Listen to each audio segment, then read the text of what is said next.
So, as soon as one player went down, the quarterback went down for the Saints, Peyton Manning went right to the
Well, welcome everyone. Good afternoon and welcome to our announcement for the Saints Hall of Fame for the induction class of 2024. On behalf of our board of directors, some of whom are here today, and our media selection committee, which does a terrific job of not only nominating but also electing our Hall of Famers each and every year. I want to thank them too. Many of them are in the room today, and they take this very seriously, and we appreciate that very much. Let me tell you, first of all, that the actual induction will not take place till the football season, which is par for the course. That'll happen for a Saints home game weekend for the induction weekend itself. That date is still to be determined, waiting on NFL dates to be able to determine that. But today is the announcement, so that very clearly is what we're doing here today. We'd like to also recognize all the New Orleans Saints officials here today, starting with Gail Benson, who wanted to be here, and she got here, and we really appreciate that because she cares deeply about the inductees, but cares deeply about this organization and this city. Also want to salute Mickey Loomis, who couldn't be here today, Dennis Lauscha, who's here today, who has been incredibly supportive. Thanks to all the vice presidents. I know Mike Stanfield's here, Greg Bensel, my longtime friend. Ed Lang is here today. It was great to see my friend Michael Parrington earlier. Everyone. And, of course, last but not least, your head coach, Dennis Allen, who is a class act. He's an easy guy to pull for because he's a good man, aside from the fact that he can coach. And I think we're fixing to find out that in greater fashion this coming season. You know, we're off to our annual events in Mississippi after this. which we do every year, 3 different events over there with a reception, an auction, a golf tournament, and then our game at the AA baseball game with our 30 former players that will be in attendance. And that will be a lot of fun, as it always is, as we try to continue to maintain great connection with our former players. So with that, let's just get to the matter at hand here today. So Media Selection Committee meets on an annual basis. They take this very seriously, as I mentioned, and nominations take place, and then great discussions take place, sometimes very spirited at that. Well, this year, that was not the case whatsoever. This year was about the easiest thing we've ever done. And we don't talk about votes other than when votes are unanimous, or in this particular case, by acclamation. And each and every year, based on our bylaws, we induct 1 or 2 people into the Saints Hall of Fame. Well, the committee felt very clearly that there should be 1 this year to stand alone. The accomplishments are many, and I could sit up here and digress for about 20 minutes, but I think you know all of that already. You know, he's a Super Bowl champion, a 3-time NFC championship game quarterback, also, of course, Super Bowl most valuable player, 9 playoff appearances, 7 NFC South titles, 2-time NFL Offensive Player of the Year, 13 Pro Bowls, 5 All-Pro teams, retired as the NFL's all-time leader in passing yards, and there's never been a more accurate passer in NFL history. You know, he led this league 6 times in completion percentage over the course of his career in respective seasons. And as for awards, he's won them all. Louisiana Sports Hall of Fame, that'll happen this year, aside from the Saints Hall of Fame. The Art Rooney Award, the Walter Payton NFL Man of the Year Award, the NFL Comeback Player of the Year Award, thanks Dr. Andrews.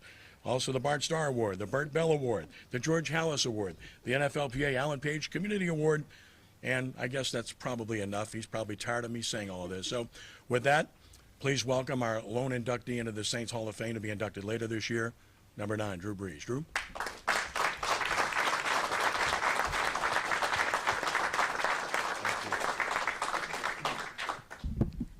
All right. Well, first off, this is a tremendous honor.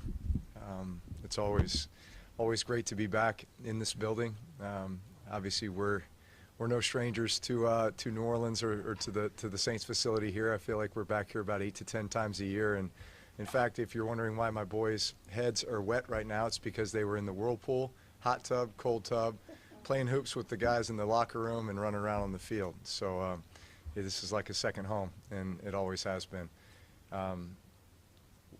You know, as I looked at the last 10 or so years of the inductees into the Saints Hall of Fame, it just brings back a rush of emotions and memories when I see so many teammates that I had the great blessing of being able to play with.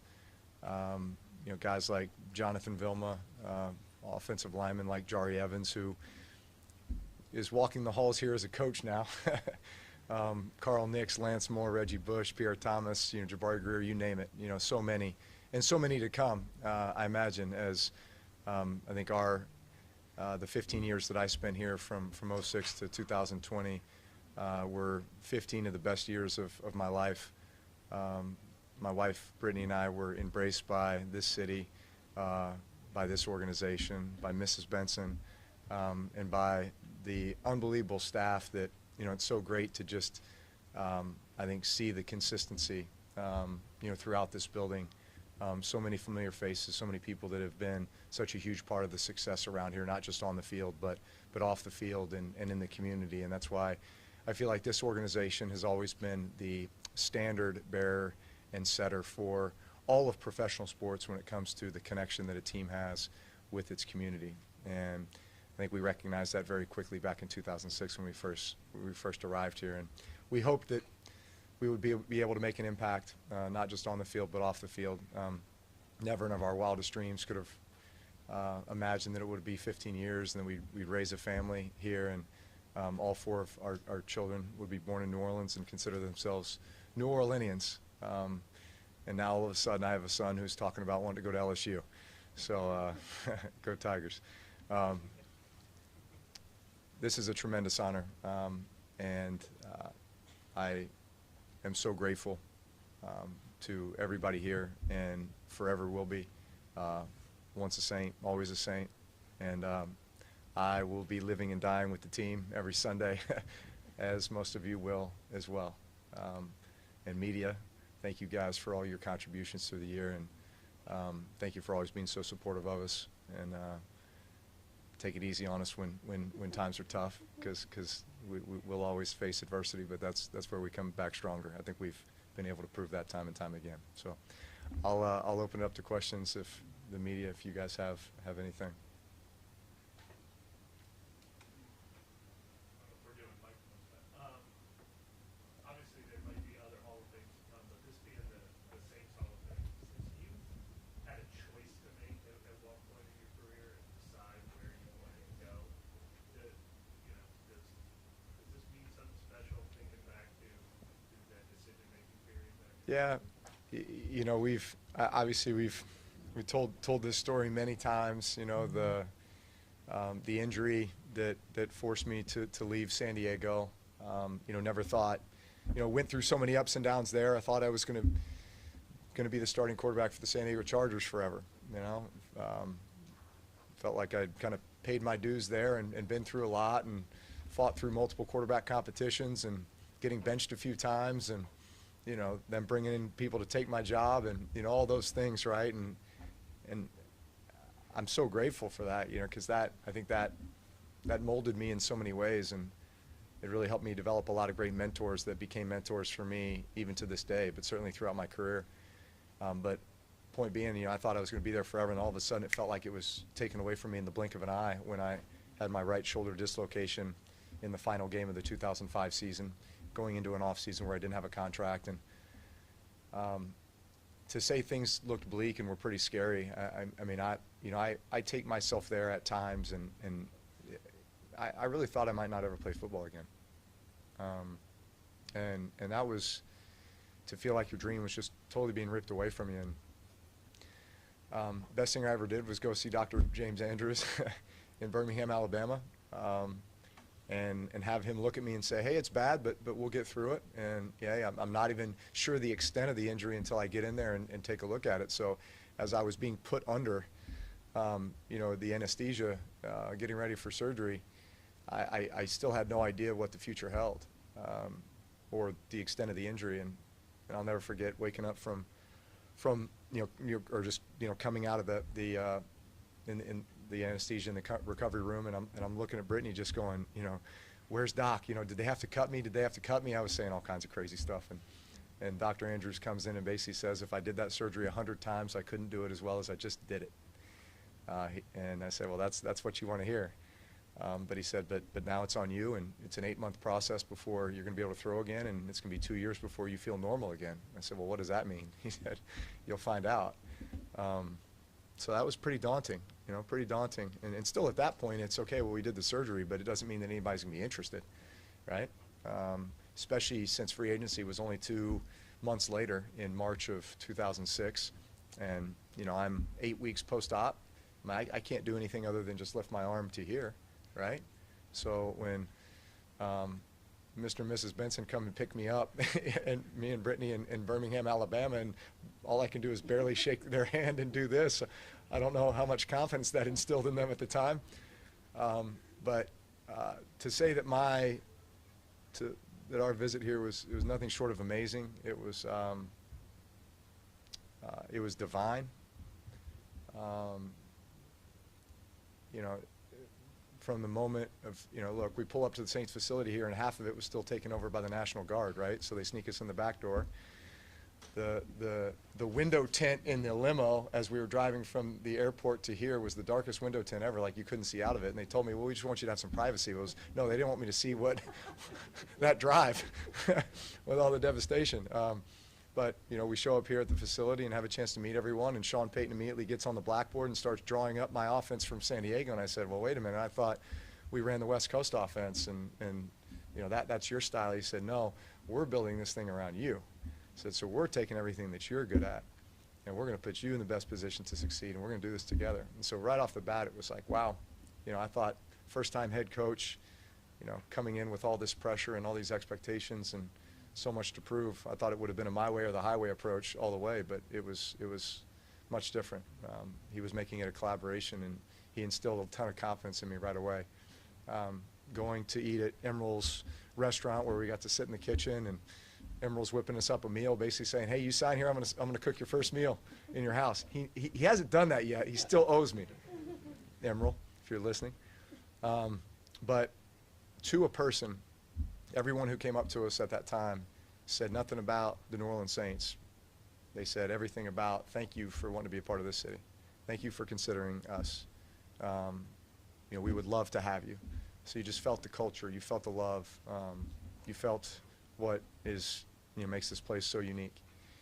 And then, of course, Sean driving us to Mandeville to show us the house that he's building, saying, hey, look, there's places to live. You can raise a family. It's not all devastated. And then getting lost in Lakeview and, stopping the car because we couldn't drive around the tugboat in the middle of the road. But that was when we felt the true calling that we belonged here. And not many opportunities in life do you get a chance to be a part of something so much greater than yourself. And it was about resurrecting one of America's greatest cities. And we had a chance to be a part of that. And we're forever changed.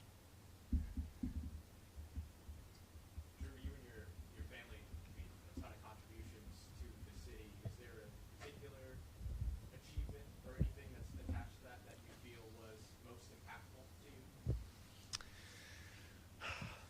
There's so many incredible memories. Honestly, the best memories were the people and my teammates. I felt like we had something really unique here. You always, you talk about, how do you build a great team? Well, you got to have a great core, right? And when you have the great core, that's what helps define the culture, right? And then in every team, hey, you have pieces that come and go, right? Role players or this or that or, needs here and there, and they just assimilate into the culture, but the culture is built by the core. And I always felt like we just had an incredible core, right? Like when I think back to the receivers that I had early in my career here, Marcus Colston, Robert Meacham, Devery Henderson, Lance Moore, like those four guys for 7 straight years. Like, when has that ever happened anywhere else? Those four core, and like the way that they complemented one another and the way they set the tone with the way that they practiced and just like everything about them, like they inspired us all and certainly made my job a lot easier. Like our offensive line, like I have this like my favorite.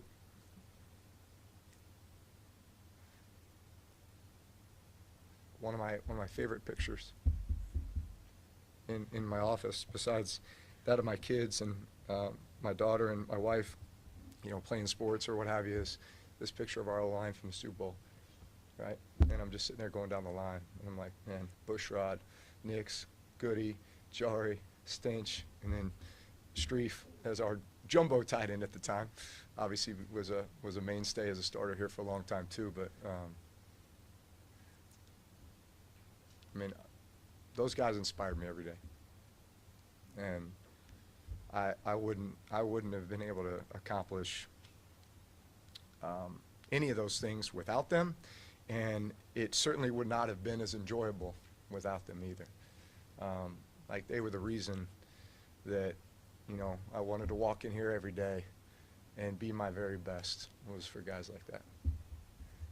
Drew, one of the classic photos of all time was you in the Super Bowl and embracing your son up after the Super Bowl. Can you relive that a little bit for us? Well, I can't do it anymore. What was that like for you? Yeah.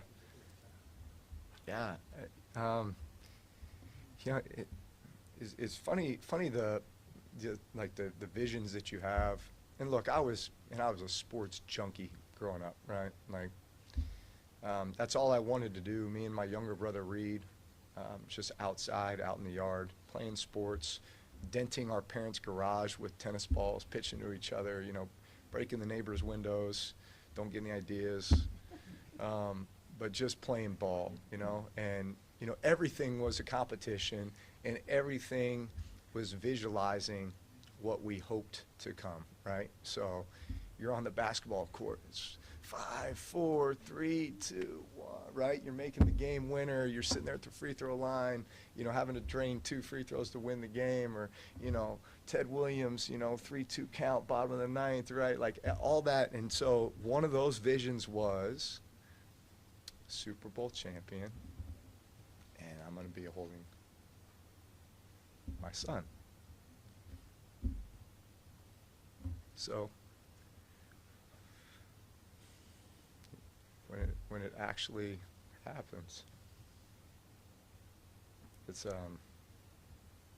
hard to put into words.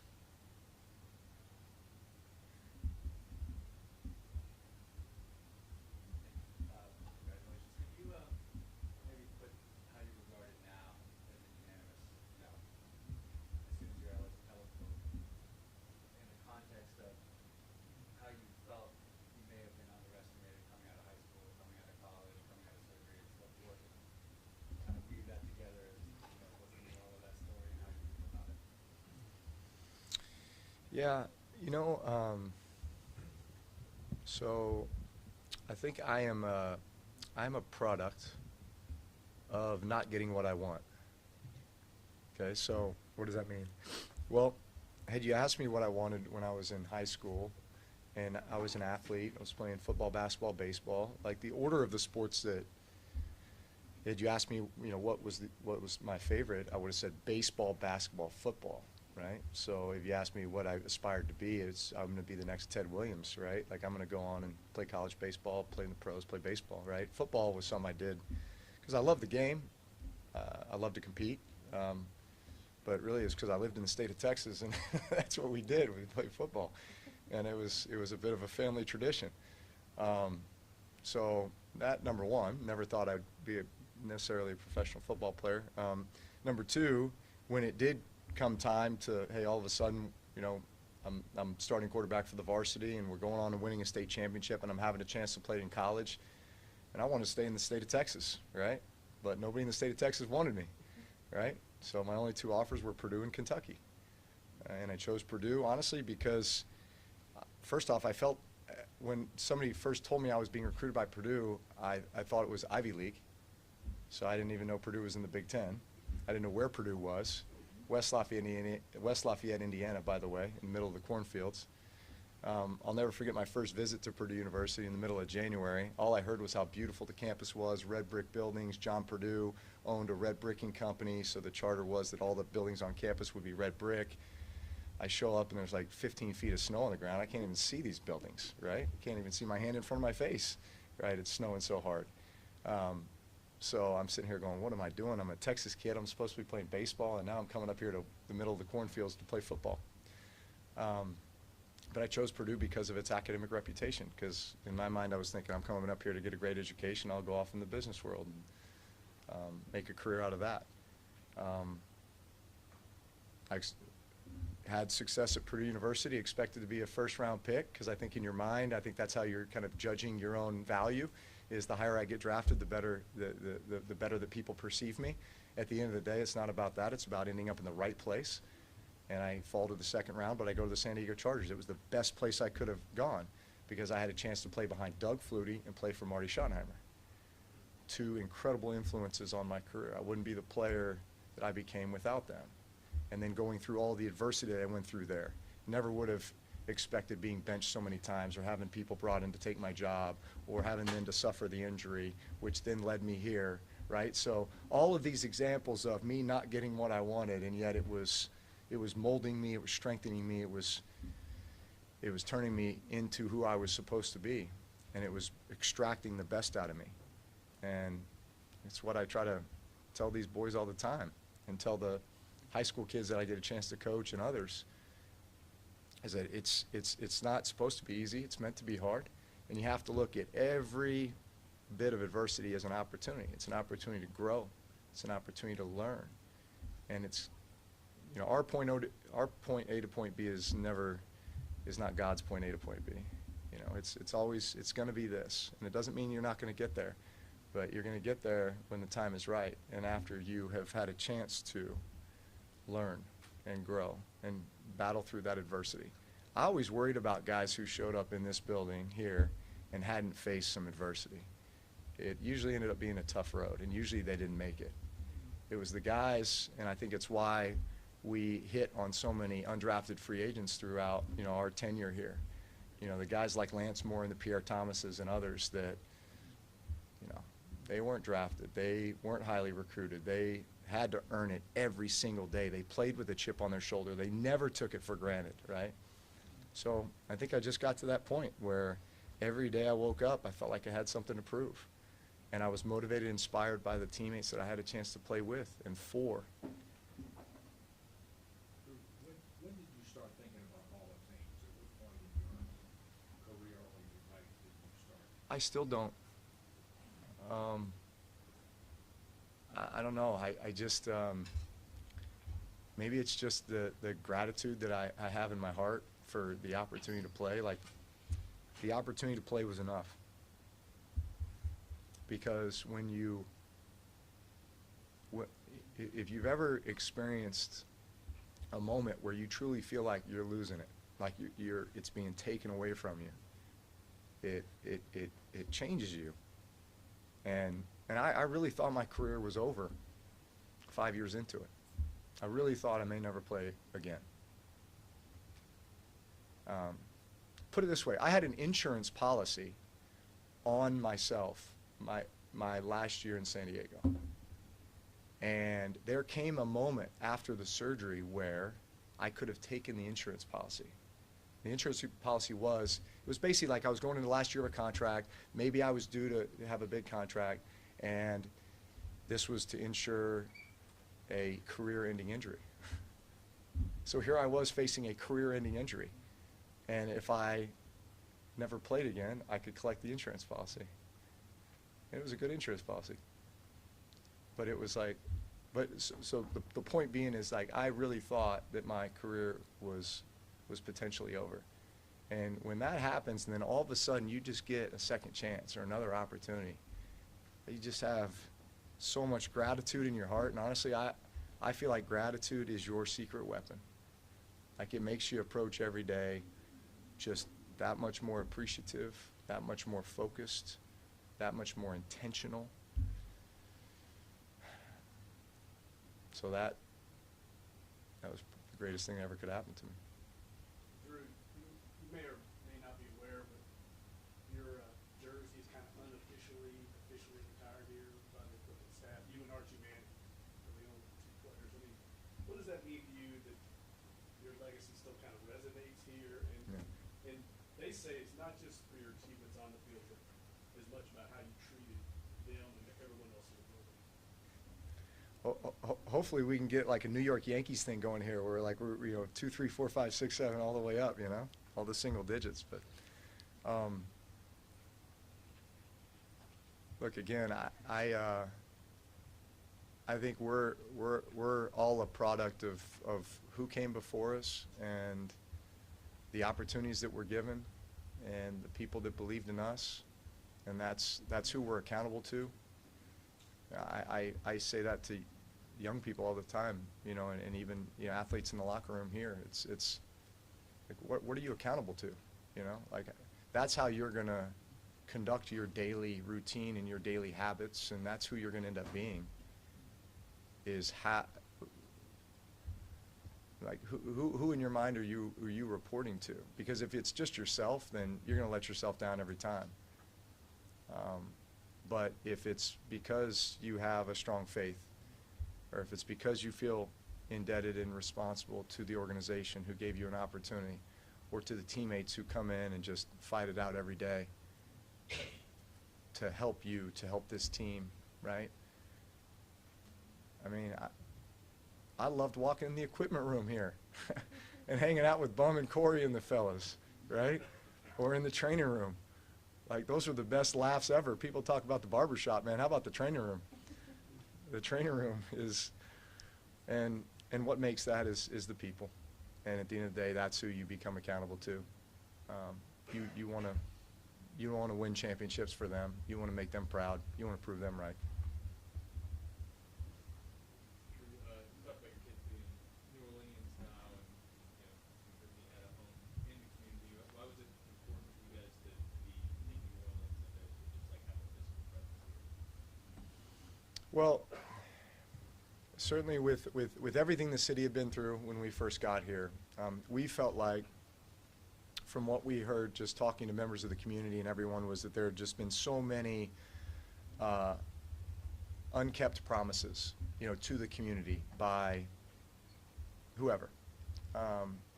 And I think right away we wanted to show that we were members of this community and we were going to follow through with everything we said we would do. And we again, this was a calling for us. We felt like the greatest thing we could do was win football games for this community, but more importantly, to help this community rebuild homes, rebuild lives, rebuild the culture. And at the same time, I'm rebuilding a career, rebuilding a shoulder. We're thinking about a family. It goes back to that advice that I was given when we first stepped foot in New Orleans, and that was, if you love New Orleans, it'll love you back. And we love New Orleans, and New Orleans loved us back. Do you remember who gave you that? I don't know.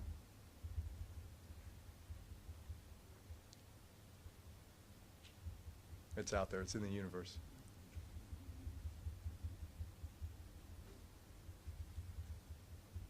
Drew, obviously there's Super Bowls and record-breaking touchdown passes. Are there any lesser thought about moments that are just burned into your memory here from your time in New Orleans? Well, how the NFL was able to schedule primetime games for every record-breaking moment is pretty impressive. I'd like to know who's behind that, what deal they have with whoever. All those moments are pretty amazing, especially I think the career achievements, because you start thinking about all the people and all the teammates and all the coaches that had a hand in that. And quite honestly, you think about our fans, and every time I walk around the streets here and I've got somebody coming up to me saying, I've been a season ticket holder since, forever, right? So you can imagine, literally they're living every moment with you, right? The ups, the downs, but here's a funny one.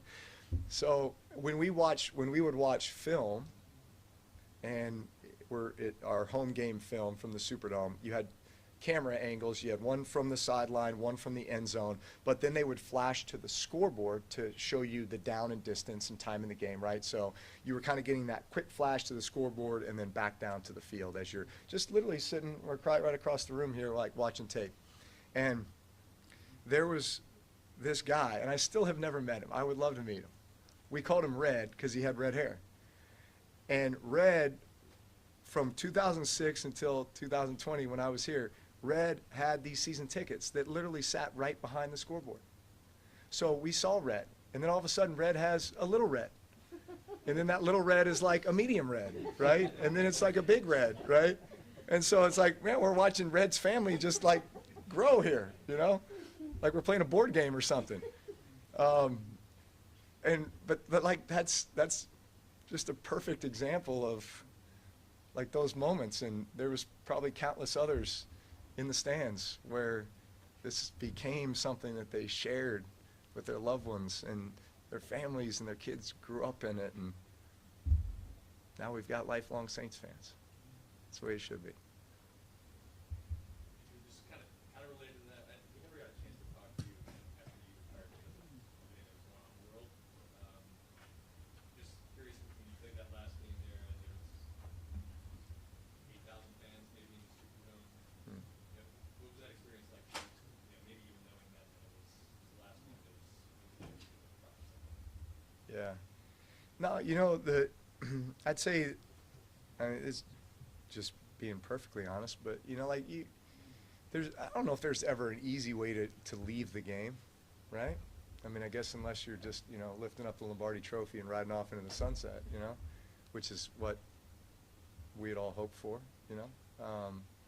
but certainly to have it be in a situation like that where you're not able to really be there with the fans and celebrate it with all those who are so important. I felt like there was a little bit of a lack of closure, and honestly, man, if my right arm was still working, I probably would have played another 3 years. My body feels great. My body could play, my right arm can't. And so, unfortunately, that's what kind of forced me to step away. And it was time too, you know. But yeah, I try not to think about, you know, like the glance back in the dome, because I wish it would have been with a packed house, you know, and just like that energy that is so synonymous with the Superdome, and you know, that I'll always remember, and that what we always fed off of, you know, every game day. You know, my image of the dome is much different than that last moment. Drew, how seriously did you, there was talk about in 21 about potentially maybe coming back for a period of time. Like, how seriously did you consider that? Very serious. Very. I'll just leave it at that.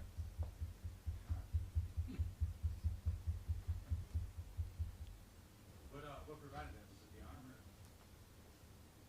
Yeah. Yeah. I mean, at the end, yeah. At the end of the day, it's like how capable, right? How capable am I to do the job, right? I mean, I would have run QB draws. I would have done whatever. I would have run some veer option. We would have pulled out all the stops. I was ready. Pull out the high school playbook. Yeah. How's your arm now? I mean, do you throw now? Do you throw to boys? I do throw. How do I throw, boys? Look, I can drop a dime like 30 yards left-handed. Unfortunately, you need a little bit more than that to to compete at this level. But yeah, I throw left-handed with the boys with everything. Anything below the my shoulder, below the waist, you know. So any racket sports, golf, that's fine. It's just when it gets up here, just a lot of wear and tear.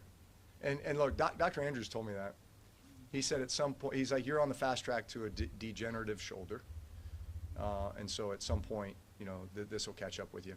Like just all that wear and tear and all the work that was done. And, you know, so it's like, because I used to use this term, prolong my prime. It was like, how long can I just prolong my prime, you know, and then unfortunately there will be attrition at some point. And yeah, hung on as long as I could. Drew, you've had the opportunity to come back, obviously, as a broadcaster, and then these past couple of years on the sideline. And you know, what are those experiences like for you? And at what point will that start to feel kind of normal, or will it ever start to feel normal? Yeah, I mean, look, like this game, I mean, I equate it like this, right? Like I retired at 42 years old, and I had played high-level football for 28 years, right? Four high school, 4 college, 20 in the pros, right? So 2/3 of my life was dedicated to being the best football player I could be, best quarterback I could be. Like every decision you make is in and around like those parameters. And like even, I mean, my wife knows that, right? I mean, like every decision you make, family vacation, like it's all predicated around, right?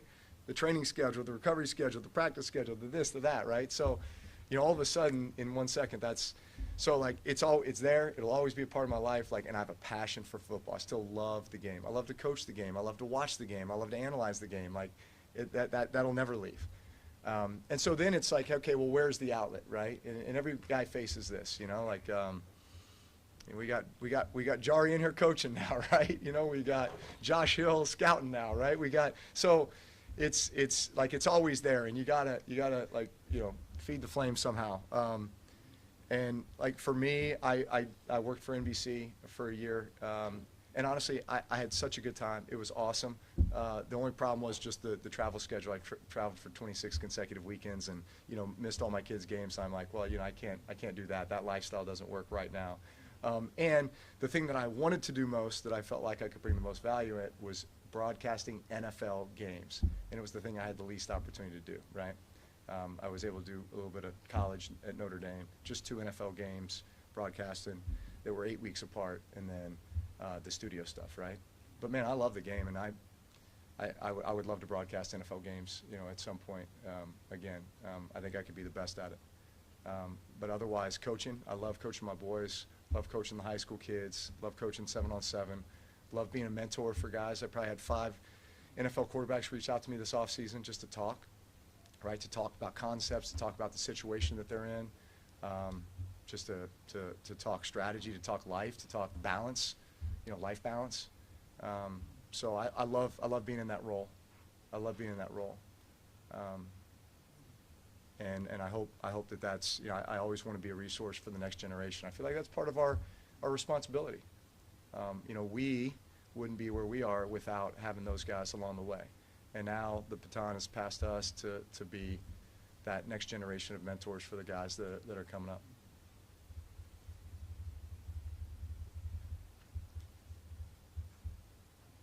All good? Anybody else? All right. Thank you all.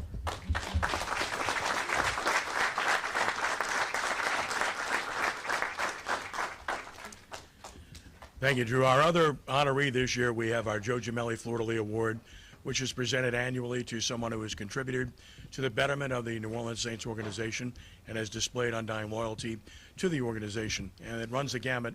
The honorees have covered an enormous number of different avenues over the years, and this year that certainly is applicable because the gentleman that is going to receive the award this year is entering his 27th year working for the Saints organization on game days, and he's handled press box announcing duties since 1998. Of course, he's done PA for many other athletic events, be it high school football, New Orleans Zephyrs, New Orleans Pelicans, whatever it's been. He's been there, and he's done it in extremely professional fashion. He's made an impact as well in the community because he's an outstanding teacher. I would know that because he taught my son at Christian Brothers and had done an outstanding job there for decades as we speak. Hope he doesn't go away, although he's probably getting smart and getting closer to that as we speak. Extremely talented, gifted, athletic family. His brothers, extremely accomplished, one of whom is here today. Wonderful family, a great coaching father, everything imaginable, but more than that, somebody that's clearly deserving of this award and has contributed to the New Orleans Saints for such a long period of time in outstanding fashion.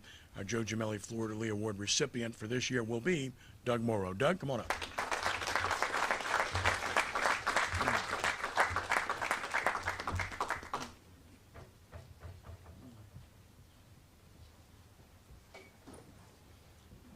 Kenny, thank you. Thank those who voted and put me in this position. It's certainly a tremendous honor for me. Not only am I entering my 27th year for announcing for the Saints, this will be my 52nd or 53rd year of announcing overall sports here in New Orleans and in Louisiana. I started when I was 10 years old. 10 going on 11, 1973. Drew, you weren't even born yet. So to not only do that, but I look at this not just an honor of getting this award as an announcer for the Saints and contributing to the Saints, but I also look at it as something special, being born with a physical condition, and that I use that as a message, that it doesn't matter how you're born. If you want something, go do it. Go after it. Kind of funny listening to Drew talk about his arm and the way my arms were born and the experimental surgeries that were performed on me at 2 years old. Being put in cast at 10 days old. All those things. So, and Kenny talks about me being a teacher. So, yes, I taught his son. I taught Kevin Mangum's son as well. And Kevin's been a part of this organization for a very long time. And to me, I developed friendships. This stat crew of the New Orleans Saints, one of the best in the country, if not the best. The things I've learned from Gail Latoul, Leon Latoul, Bob Remy, those guys are magic, what they do. And for me to be able to stand here, I don't stand here in my own name. I stand here with all the other names. When I look at that list and to say, gee, my name's there with Al Hurt, the ultimate New Orleanian. That's amazing. And not only that, but to say my year is with arguably the greatest New Orleans Saint to play the game. I mean, there's no doubt. When Sean and Drew came into this city, the city was devastated. Let's face the facts. Those two men lifted this city up in an amazing way. It brought us together. When my friend Lenny Van Gilder called me and said that Greg Bensel wanted to know, who's your press box announcer for Tulane, which I was doing at the time. And when Lenny said it was me, and Greg said, oh, I don't need to ask anybody else. The job's his if he wants it. And I'm honored for that. You know, when people put trust in the work that a person does, and the Saints have put that trust in me. Not only that, but the friendships. I mean, every off season, I hear from Justin Massione. He sends me thank you cards for the work I do during the season. Drew used the word gracious and gratitude. And, you know, that's how I feel. This is a humbling thing for me. Very, very humbling. So I can't imagine anybody to be put in here. There's so many people who should be in this spot right now. And the fact that my name came up, my work was selected, and what people have done for me. You know, when I walk into the press box to do pregame work, and the cleaning crew smiles and pats me on the back, the members of the security, always, they look out for me. People serving the food in the press box. Hey, let us carry this to your seat. You know, we'll take care of you. Well, they do, and it's a wonderful feeling. You know, the comments that sports writers have made towards me of, thank you for your work. And, you know, one of the things that I often say is that, no, thank you for having me here and listening. And I know that some have said, well, you make our work easier. Well, I do that for a purpose. I love sports. You know, I grew up around sports. Kenny had talked about my two brothers, David and Darryl. Well, David was the first name I ever announced in sports back at old Wesley Barrows Stadium when he was playing in the Babe Ruth Baseball League. I announced for his Jesuit teams for a number of years. I've announced at UNO, and I've announced, as Kenny said, for the Zephyrs. I do the high school football championships. And I try to tell people all the time, it should not matter what level of sports that you do something for if you love it that much. And I certainly do. There was a game after Katrina, Saints game on a Sunday. And I keep looking at my watch because I've got a 4 o'clock start at Pan American Stadium of Booker T. Washington's game to get there. And I got there just before kickoff. You see humorous things at all different levels. I mean, I saw a kickoff at a high school game that didn't pass the line of scrimmage, but it went into the stands. Those are the kind of things that you mark in your brain, that you remember, you have fun with. I've left the Sugar Bowl many a nights at midnight and gotten home at 3, 4 o'clock in the morning, only to go teach the next day. And the principal will say, go home. I'm like, no, this is my job. This is my responsibility. I'm going to do it because I have the passion for it, just like Drew talks about his own passion. Not only is it the passion for football, it's passion for family. So thank you. Thank you for having me, for making me a part of this. Any questions? A little bit of a lighter one, but like, what's the one name that gives you cold sweats thinking about having to say thank you? So last year, Washington was in the Sugar Bowl, this past game. Did you see their roster? Woo! I practiced for about 2 weeks when I got that roster. And I sat at home going, oh my gosh, I'm glad it's Christmas vacation from school, because I can spend hours sitting at my table and just going over name after name. I still have that roster on my phone just to look at it once in a while because of that very reason. But I can tell you one time with a Saints game that I made a mistake. I practiced the name, I went over it, and when the first pass that went to this receiver, I screwed up the name. TJ Hushmanzada. TJ Hushmandadu is what I said. And the writers turned around and looked at me and goes, you've been practicing. How'd you mess that up?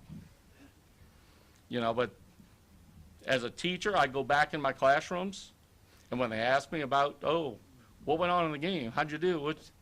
I tell them, like any coach at any level of sports, football, basketball, baseball, limit your mistakes. I get mad at myself if I make 4 mistakes that I recognize. Sometimes the media doesn't recognize it, that it's my cause. If I make that mistake and I make more than 5, I'm angry. I don't want anybody calling me. I don't want anybody talking with me. And I still feel this way now, more than 50 years of announcing.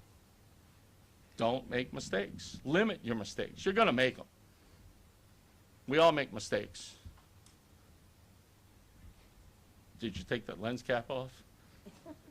It's still on? Figures I'd get that kind of a picture, right? But it's something like that when you ask. Anything else? Again, I can't thank all of you enough. And Drew, thank you for everything you do.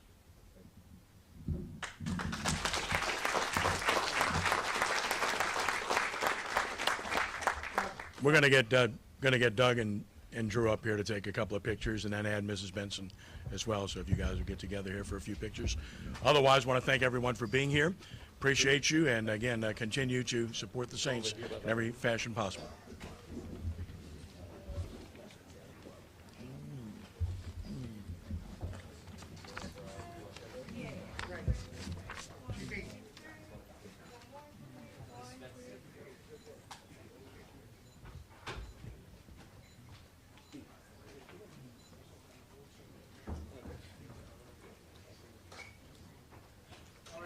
Dennis, Mrs. Benson, Doug, and Drew, stay there. All right, go ahead, look at me. 1, 2, 3, 4. 1, 2, 3. All right, Doug, let's step over real quick and just do, Mrs. B and Drew. Brittany, you're on deck. Ready? 1, 2, 3. One more for me. 1, 2, 3. Britt, you want to join in, and then boys, you're on deck. Mrs. B, stay there real quick. Do you know how to take a picture? That's sideways, perfect. Perfect. 1, 2, 3. One more. 1, 2, 3. All right, boys. All right, you got it? Okay, you guys get it.